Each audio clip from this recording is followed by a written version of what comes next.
In today's video, I'm going to teach you how to use the timeline in Monday.com.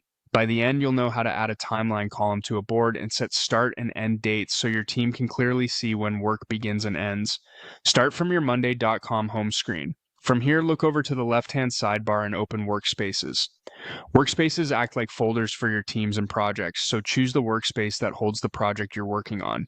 If you're setting this up for the first time, that's okay. Just make sure you're inside the workspace where you want this board to live. Next, look for the plus icon. This is your quick way to create or add things. If you don't already have a board for this project, select the option to create a new board.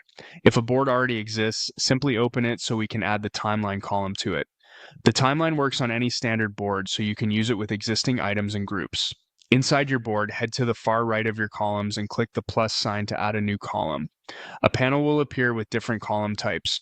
Choose Timeline. This column is designed to show a span of time, not just a single date, which makes it perfect for tasks that run across multiple days or weeks. You'll now see a new timeline column added to your board. To set a schedule for an item, click into its timeline cell where it says Set Dates. A calendar opens. First, pick the start date. This is the day work is planned to begin. Then choose the end date, which marks when you expect the task to be finished.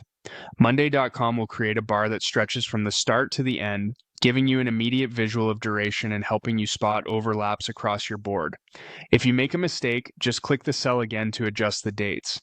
Keep in mind that the end date should be the same as or later than the start date. If your team counts the end day as a working day, include it when selecting dates.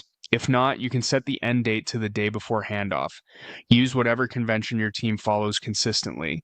That's the core workflow. Navigate to your workspace, open or create a board, add a timeline column, and set start and end dates for each item. With that in place, your board becomes a simple visual schedule, helping everyone understand what's happening and when. Thanks for watching and enjoy planning with clearer timelines.